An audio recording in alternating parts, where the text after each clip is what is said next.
Hi സുഹൃത്തുക്കളെ, വണ്ടിയിൽ പണിക്കായിട്ട് വരുന്ന ആൾക്കാർ ലൈസൻസ് എന്തായാലും കൊണ്ടുവരണം. ഒറിജിനൽ ലൈസൻസ് കാര്യങ്ങളായിട്ട് കൊണ്ടുവരണം. അതുപോലെ തന്നെ വണ്ടി വൃത്തിയായിട്ട് സൂക്ഷിക്കണം, വണ്ടി കഴുകണം, ഉള്ളു ക്ലീൻ ചെയ്യണം, എൻജിൻ ഓയിൽ, റേഡിയേറ്ററിലെ വെള്ളം കാര്യങ്ങളൊക്കെ നോക്കണം.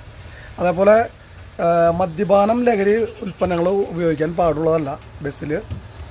റൂട്ട് ബസ്സാണ്, അപ്പോൾ അതിൻ്റേതായ വൃത്തിയിലും കാര്യങ്ങളായിട്ട് വരുന്ന ആൾക്കാർക്ക് നമ്മൾ എന്തായാലും വണ്ടിയിൽ ജോബ് വേക്കൻസി അനുസരിച്ച് പണി കൊടുക്കുള്ളൂ. അപ്പോൾ നമ്മൾ അതിൻ്റെ ഓണറോട് സംസാരിച്ച്, നമ്മൾ ഈ വണ്ടി മാത്രമല്ല വേറെ വണ്ടികളിലും നമ്മൾ ഓണറോട് സംസാരിച്ചിട്ട് മാത്രമേ വണ്ടിയിൽ നമ്മൾ കയറ്റാൻ സാധിക്കുള്ളൂ. അതിന് വലിയ ആർക്കും വിഷമം കാര്യങ്ങളൊന്നും വരരുത്. പരമാവധി എല്ലാവരും ഉത്തരവാദിത്തോടു കൂടി നമുക്ക് ജീവിക്കാനുള്ള ഒരു മാർഗമായിട്ട് കണ്ടിട്ട് വേണം നമ്മൾ ബസ് റൂട്ട് കാണേണ്ടത്, അതേപോലെ തന്നെ ജോലിക്ക് വരേണ്ടത്. ഓക്കെ, അപ്പോൾ എല്ലാവരും ശ്രദ്ധിക്കുക.